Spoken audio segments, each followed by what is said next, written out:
sebuah cerita narasi yang indah dari keluarga yang baik diberkati Tuhan. Sekarang kita akan coba melihat dari firman Tuhan. Sekali lagi thank you, itu sebuah introduksi yang sangat menolong saya untuk sharing firman Tuhan malam hari ini. Karena kita tundukkan kepala, kita berdoa sebelum kita merenungkan firman Tuhan. Bapa, kami bersyukur kepadamu oleh karena kami beroleh anugerah yang sangat baik, beroleh kesempatan untuk memuji menyembahmu dalam ibadah ini. Bahkan kami mendengar sebuah kesaksian di mana Allah berkarya melalui keluarga-keluarga Tuhan. Terima kasih. Dan malam ini Tuhan, kami membuka hati dan pikiran kami lebih jauh untuk melihat kebenaran firman-Mu. Tuhan, tolonglah kami supaya waktu kami pelajari firman-Mu, hati kami dilembutkan, pikiran kami diberi pencerahan, dan kami beroleh kesempatan untuk melakukan kebenaran firman yang kami merenungkan bersama-sama. Hamba-Mu ini banyak kekurangan, Tuhan, Kau menolong hamba-Mu. Urapi kami semua tanpa terkecuali. Roh-Mu yang suci menjamah kami. Demi nama Tuhan Yesus Kristus, Juru Selamat kami yang hidup kekal itu kami berdoa. Amin. Shalom semua. Yuk sekali lagi tepuk tangan buat Tuhan Yesus Kristus. Baik, kita akan merenungkan firman Tuhan persis seperti tema Natal dari sinode kita Gereja Betani Indonesia tentang keluarga. Mazmur 133 ayat 1 sampai dengan ayat yang ketiga. Kita akan melihat kepada ayat itu. Dan sekali lagi ini tema sinode kita Gereja Betani Indonesia di seluruh dunia. Temanya tentang ayat ini, Mazmur 133 ayat 1 sampai 3. Saya akan baca ayat 1. Bapak Ibu ayat kedua, semua rekan-rekan Bibro, nanti ayat ketiga kita baca bersama-sama. Yang sudah dapat katakan amin. Ya, Mazmur 133 ayat yang pertama, nyanyian ziarah Daud, sungguh alangkah baiknya dan indahnya apabila saudara-saudara diam bersama-sama dengan rukun. Ayat kedua, 2, 3.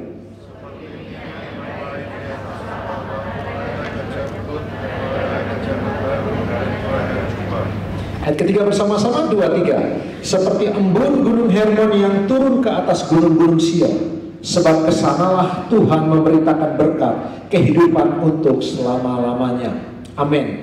Salah satu landasan teologis yang sangat baik tentang kerukunan hidup.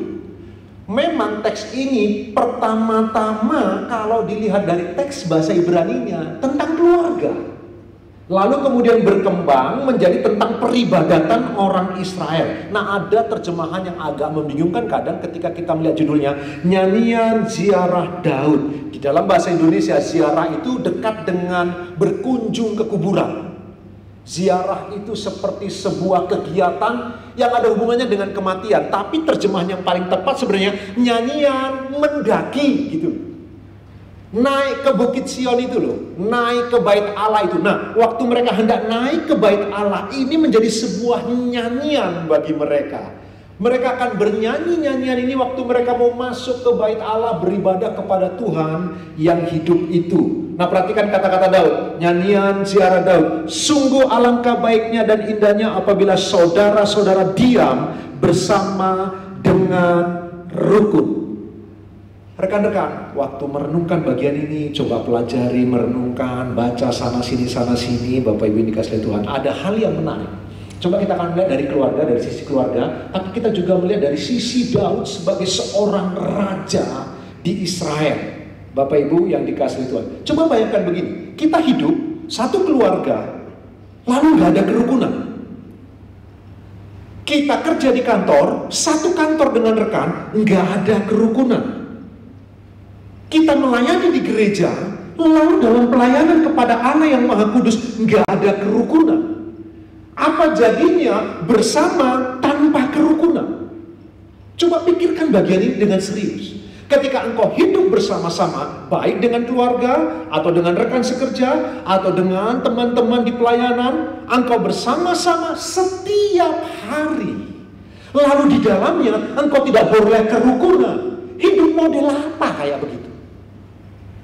Barangkali inilah pikiran-pikiran yang ada di benak sang pemazmur, yaitu Daud, sehingga dia tuliskan syairnya ini sampai kemudian menjadi lagu pujian setiap kali mereka hendak masuk ke Bait Allah. Pertama-tama coba kita lihat dalam konteks yang lebih jauh. Apa itu? Pemerintahannya. Pasti saya yakin 100%, walaupun ini sifatnya adalah penafsiran, tapi saya yakin Daud tahu tentang kitab Hakim-Hakim. Sebab kitab Hakim-Hakim ditulis untuk persiapan munculnya nenek moyang Daud, yaitu Rut. Kitab Rut setelah Hakim-Hakim. Setelah Rut kemudian muncullah kitab 1 Samuel, 2 Samuel, Raja-Raja Tawarik yang menceritakan tentang raja di Israel. Jadi kitab Hakim-Hakim, sang narator menulis untuk mempersiapkan para pembacanya tentang lahirnya nenek moyang sang raja yang hebat itu, Daud. Dan kitab Hakim-Hakim memberitahu kita, setelah kematian Kaleb, apa yang terjadi? Di mana Yosua dan anak-anaknya ketika kemudian dia berkata, aku dan isi keluargaku akan beribadah kepada Allah. Tapi setelah Yosua mati, di mana anaknya? Nggak muncul sama sekali sebagai salah satu dari hakim, 12 hakim, 13 kalau bersama dengan Samuel. Di mana? Yang dengan berani berkata begini, aku dari sisi keluarga akan beribadah kepada Allah yang hidup. Kok nggak muncul? Yang muncul adalah generasi yang tidak mengenal Allah. Generasi yang langsung terus berbuat jahat, berbuat jahat, berbuat jahat. 12 hakim, cuma 2 yang bisa dianggap benar. Otniel, di dalam pemerintahannya lah Israel bersatu. Deborah, yang lainnya bobrok. Teman-teman tahu ceritanya semua. Lihat si Gideon itu. Lihat siapa? Yeftah. Anaknya disembelih, dipersembahkan kepada Allah. Banyak penafsiran yang katanya nggak mungkin dan lain sebagainya. Apapun itu, puncaknya Simpson matinya bunuh diri. Persis seperti teroris mengatasnamakan Tuhan. Dia tarik tiang di rumah itu, dia tarik, mati bersama-sama dengan dirinya. Ini hakim terakhir, tanda kutip ya. Kalau dengan Samuel berarti Samuel yang terakhir. Ini hakim yang seperti sang narator sedang pertampilkan bagaimana kebobrokan dari hakim-hakim itu. Kalau hakim-hakimnya aja bobrok kayak begitu, bagaimana dengan rakyatnya? Jadi bayangkan itu, situasi ini pasti Daud tahu. Simpson itu parahnya luar biasa, pekerjaannya cabul, zina, pelacur. Terus baca kitab tentang Simpson itu seperti puncak. Lalu nanti kemudian kalau pemimpinnya seperti itu, apa yang terjadi di bawahnya? Puncaknya apa itu? Yang di Gibea itu, tindakan yang mengerikan sampai dimutilasi itu perempuan oleh sang Lewi. Semua ini sang narator menulis kitab Hakim-Hakim sebagai persiapan untuk kemudian lahirnya raja yaitu Daud. Dan Daud tahu cerita ini. Bagaimana di tengah umat Israel yang terjadi tidak ada kerukunan sama sekali. Tidak ada kerukunan. Perang saudara yang paling mematikan, peristiwa di Gibea melahirkan perang saudara yang sampai 90.000 lebih kematian. Belum termasuk perempuan dan anak-anak. Karena suku Benyamin hampir musnah. Coba bayangkan itu. Hidup bersama sebagai umat pilihan Allah di tanah perjanjian. Tetapi kemudian tidak ada kerukunan. Kelihatannya semua ini menjadi pikiran-pikiran Daud. Dan ketika dia menarik kepada dirinya, bagaimana dengan keluarganya? Wah, belakangan ini kami di rumah sedang mesbah keluarga, kami kupas kitab Mazmur terus. Akhirnya saya di Batam khotbahnya tentang Mazmur terus, rekan-rekan. Nah, kalau ditarik kepada keluarga Daud, karena teks ini dalam teks bahasa Ibrani lebih dekat untuk keluarga. Daud tahu bagaimana kehidupan keluarganya, bagaimana intrik di dalamnya, sampai-sampai, ini versi beberapa penafsir, sampai-sampai Daud melupakan tentang kemesiasan. Dia gak peduli lagi siapa penggantinya. Dia sampai lupa harus mentahbiskan siapa. Dalam satu raja-raja kita diberitahu, tunggu nanti kemudian Bathsheba bersama dengan orang lain melakukan sebuah rekayasa. Lalu kemudian Salomo ditahbiskan. Oleh seorang penafsir berkata begini, itu sepertinya pentahbisan yang lebih kepada kecelakaan. Karena Daud sudah seperti mengabaikan semua janji Allah bahwa Mesias akan lahir melalui keturunannya. Kenapa dia seperti itu ketika di hari tuanya? Dia seperti sudah patah arang melihat keluarganya yang berantakan luar biasa. Setelah perzinahannya dengan Bathsheba, 2 Samuel pasal 12 itu, apa yang terjadi? Amnon, setelah dia berzina dengan Bathsheba, Amnon anak pertamanya memperkosa Tamar adik kandungnya. Lalu kemudian kakaknya si Tamar, anak ketiga Daud yang namanya Absalom, membunuh Amnon.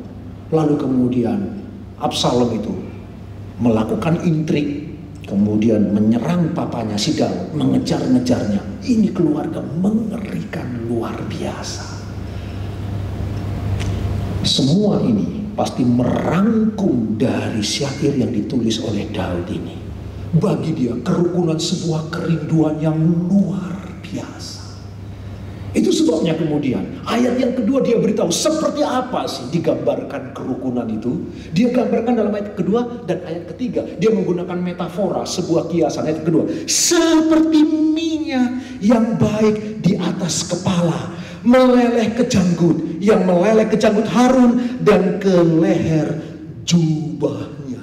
Wah, cara dia membuat kiasan tentang rindunya hatinya tentang kerukunan. Betapa indahnya kerukunan itu. Seindah apa? Seperti minyak.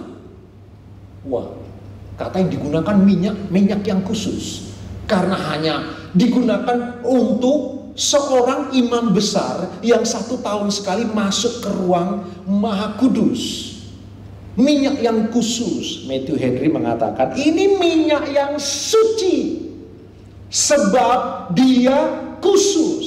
Dia disebut suci karena dia dikhususkan. Bahkan semua material untuk membuat minyak ini Allah yang menentukan, Allah yang menetapkan. Seperti apa takarannya, bagaimana cara membuatnya, Allah yang menentukan semuanya. Dan sampai hari ini memang belum pernah ada minyak yang bisa menyamai minyak zaitun itu ya, jika itu adalah bahan dasarnya. Minyak yang dibuat dari bahan-bahan yang ditentukan oleh ketetapan ilahi. Matthew Henry berkata begitu. Tapi bukan hanya itu, minyak ini sangat berharga dan berharga luar biasa. Karena itu minyak ini nggak ada di rumah-rumah Israel. Dia khusus minyak ini. Perhatikanlah, gambaran inilah yang digunakan oleh Raja Daud tentang kerukunan itu. Seperti minyak. Minyak yang mana? Minyak yang khusus. Minyak yang suci, yang istimewa, yang Allah menentukan apa materialnya, bagaimana cara membuatnya, yang tidak ada di rumah-rumah orang Israel. Minyak ini begitu menyenangkan bagi Harun, sang imam besar itu, tapi juga menyenangkan bagi keluarga Harun dan keturunannya. Anak-anaknya pun bersukacita. Tetapi lebih jauh lagi, ketika minyak itu dituangkan dalam syair ini, Daud berkata, minyak itu begitu melimpah sampai turun ke janggutnya, melimpah ke jubahnya. Apa yang terjadi? Aroma harum yang luar biasa semerbak akan tercium sampai keluar dari tabernakel itu. Kalau begitu apa sih pelajarannya Pak John? Begini, rekan-rekan Bipro. Oleh karena ini tema Natal dari sinode kita. Dalam sebuah keluarga, dalam sebuah komunitas, dalam pelayanan bersama seperti ini, ingat betapa pentingnya kerukunan itu. Sebuah kerinduan yang terus harus diperjuangkan. Dia layak untuk digumuli, dia layak untuk diperjuangkan habis-habisan. Sehingga demikianlah Daud mengilustrasikan dia seperti minyak yang digunakan hanya oleh imam besar, yaitu Harun. Sebab apa? Jika ada kerukunan di tengah keluarga, akan melahirkan semerbak harum yang luar biasa kepada orang-orang di luar, dan mereka menikmati semerbak harum itu. Mereka tergoda untuk melihat apa sesungguhnya rahasia dari keharuman itu. Kesaksian malam ini sedang menegaskan teks ini dari Ibu Yohana. Ketika kerukunan terjadi antara suami istri, antara sesama rekan pelayanan, antara sesama rekan kantor di marketplace, ketika kerukunan terjadi, itu akan ngefek kemana-mana. Saya ingat sekali Ibu, saya thank you banget diingatkan Ibu. Kami dulu nggak punya pembantu, kami bekerja bersama dengan istri, berdua saja. Lebih banyak dia sih yang kerja, saya males-malesan. Sebelum saya dimarahi nanti. Sebelah rumah kami, waktu kami merintis gereja Betani Batam pertama di Batam, masih merintis, tahu sendiri teman-teman yang namanya merintis pasti merintih. Itu sudah gandengan hidup kami. Tapi sebelah rumah itu dipakai oleh Tuhan. Dia bergereja salah satu diaken dari cabangnya Pak Niko yang ada di Batam. Mereka yang mensuplai kami air minum.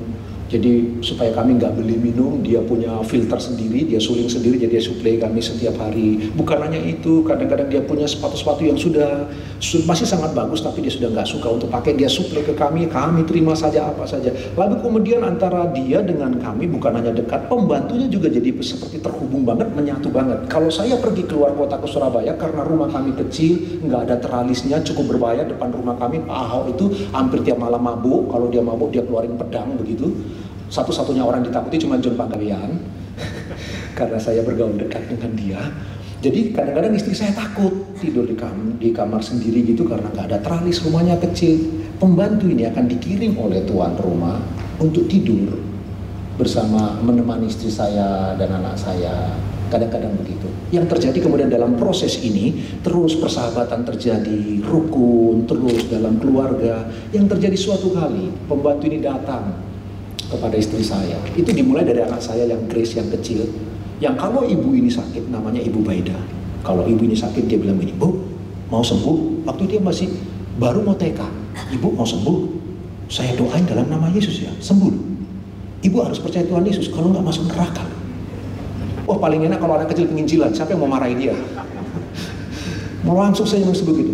Sampai suatu kali datang ke istri saya lalu berkata begini, Bu, boleh nggak aku ikut Tuhanmu? Doakan dong aku untuk ikut Tuhanmu.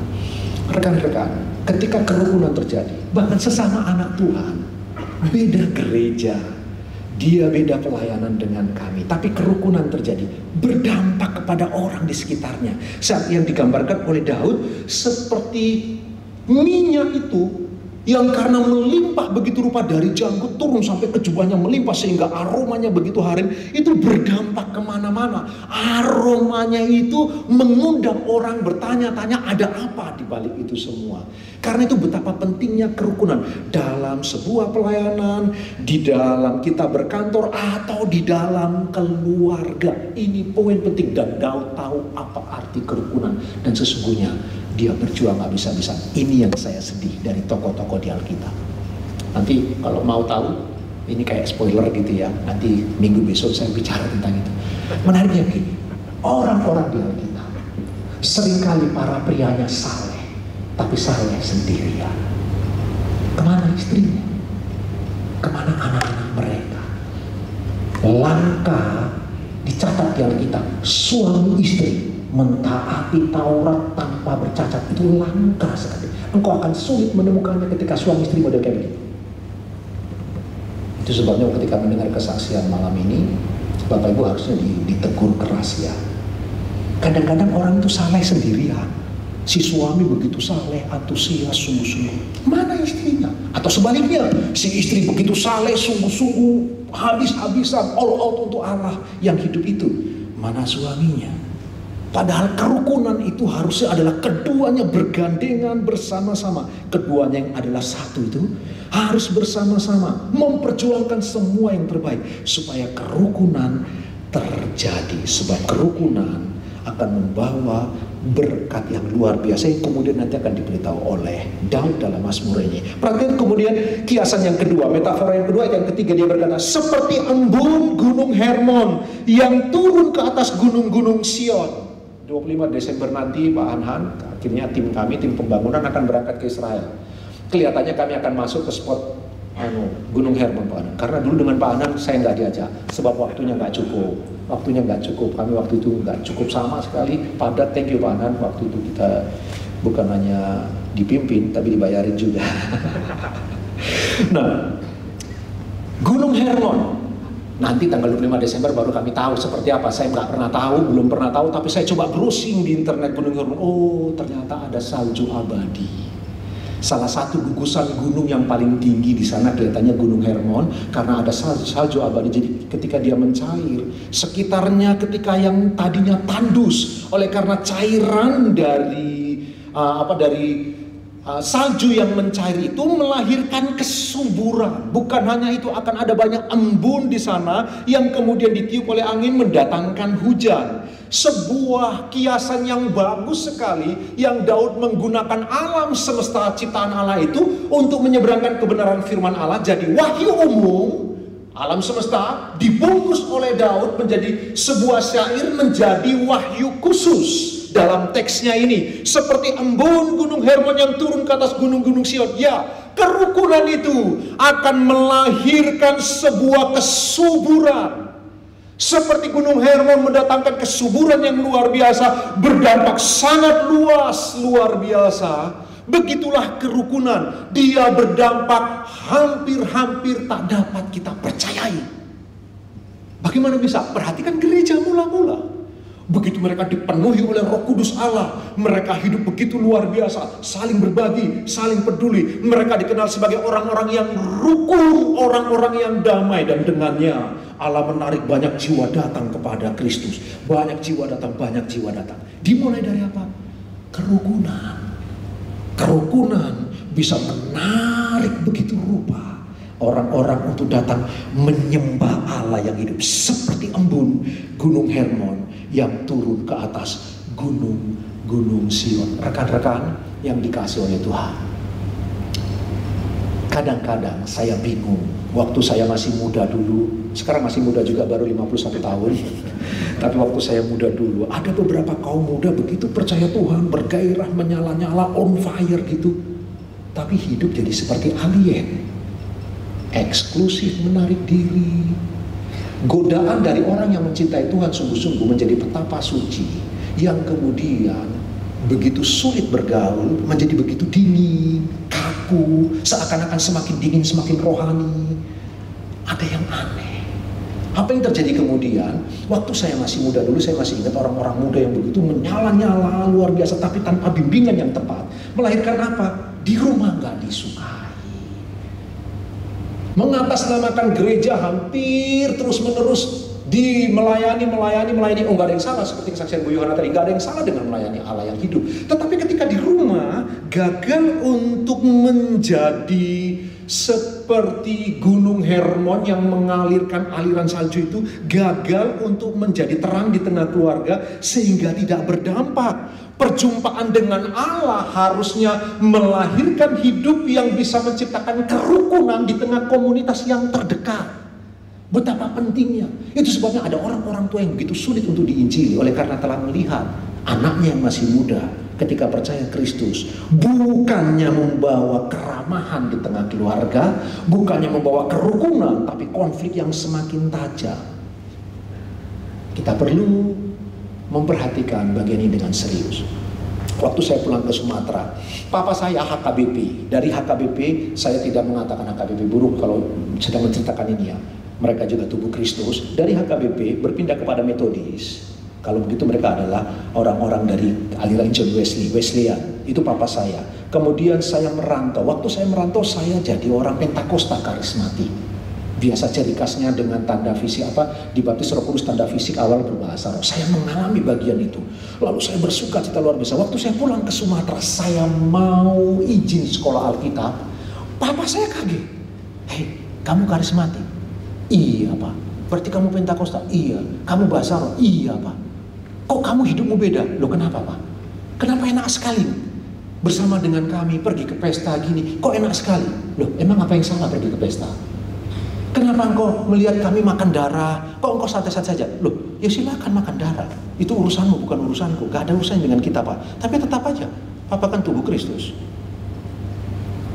Terus dia cerita, orang-orang Pentakosta di kota ini, kalau kami pesta, kami buat makanan yang mengandung darah, kami buat makanan yang tidak mengandung darah. Karena orang Pentakosta nggak makan darah, mereka makan ini kami siapkan untuk mereka.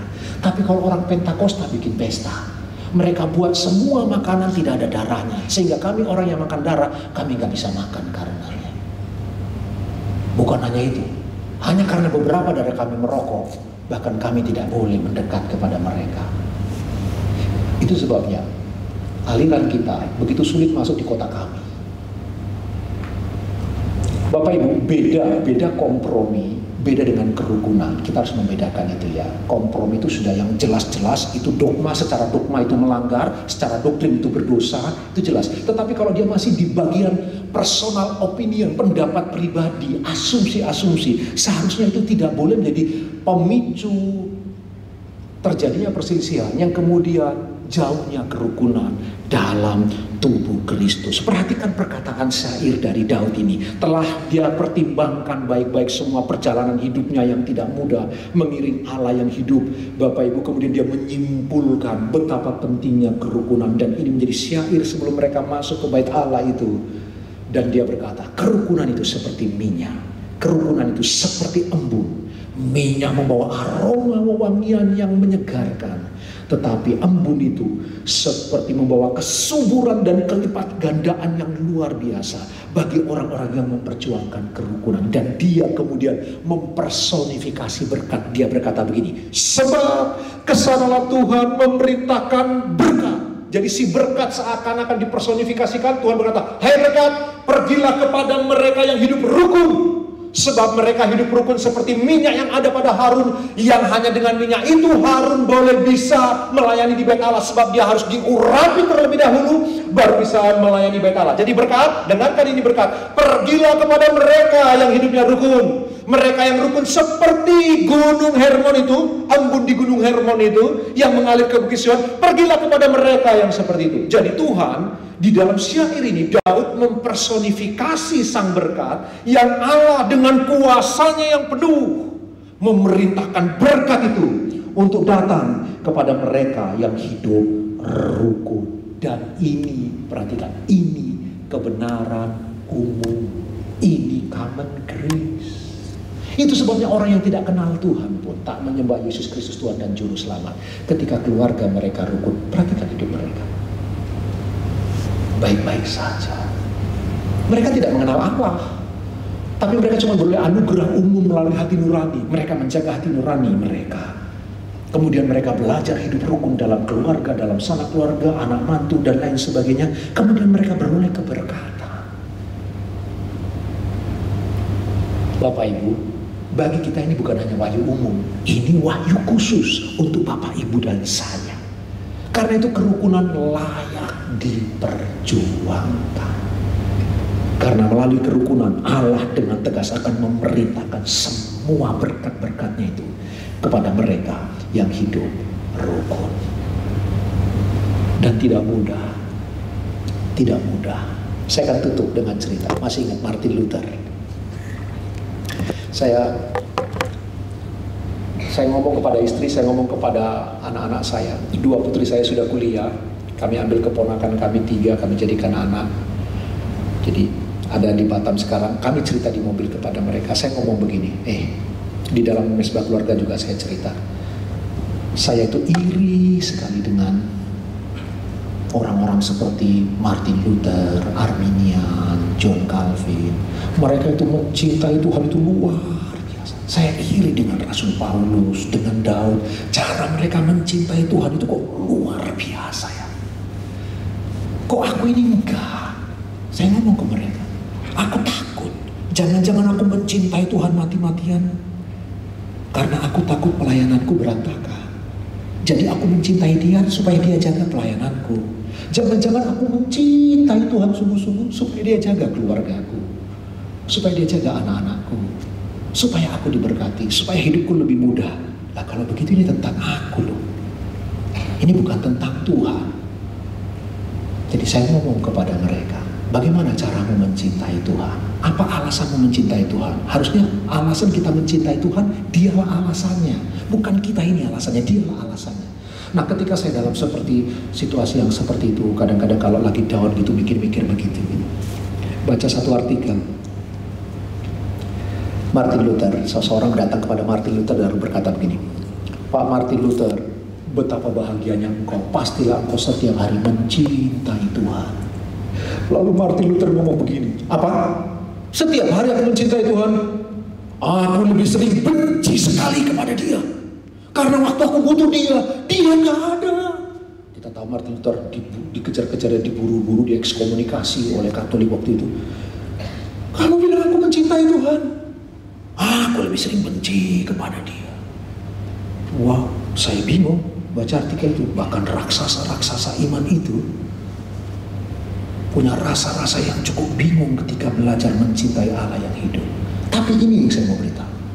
Martin Luther itu sungguh-sungguh mencintai Tuhan. Walau kadang-kadang dia sendiri nggak tahu apakah dia sungguh-sungguh dicintai Tuhan atau dia sungguh-sungguh mencintai Tuhan. Tapi yang dia tahu, dia lakukan semua yang terbaik. Dia berjuang untuk terciptanya kerukunan. Dia tidak pernah ingin memberontak dari gereja waktu itu.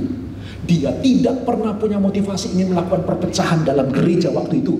Dia cuma ingin mengembalikan gereja kepada tempatnya supaya kerukunan tercipta lagi. Dia tempelkan 95 dalil itu. Motivasinya bukan untuk memberontak kepada gereja, bukan ingin perpecahan terjadi, bukan memberontak kepada paus, tapi karena ingin memperjuangkan kerukunan satu tubuh Kristus. Karena sudah dipelintir, didistorsi kebenarannya oleh orang-orang yang berkuasa di zaman itu. Dan untuk itu Martin Luther bersedia bahkan mempertaruhkan nyawanya. Dia bersedia demi kerukunan. Kita bersyukur Allah menaruh orang-orang dalam sejarah kekristenan. Orang-orang yang memperjuangkan kerukunan. Tuhan punya sejarahnya. Itu sebabnya kita masih ingat ya, history itu, his story, sejarahnya, ceritanya tentang dia. Bapak Ibu, teman-teman, saya akan tutup, sungguh-sungguh saya tutup di sini. Dengarkan, perjuangkan kerukunan. Ketika engkau memperjuangkan sebuah kerukunan, ingatlah baik-baik, itu seperti minyak yang harum itu, dia semerbak.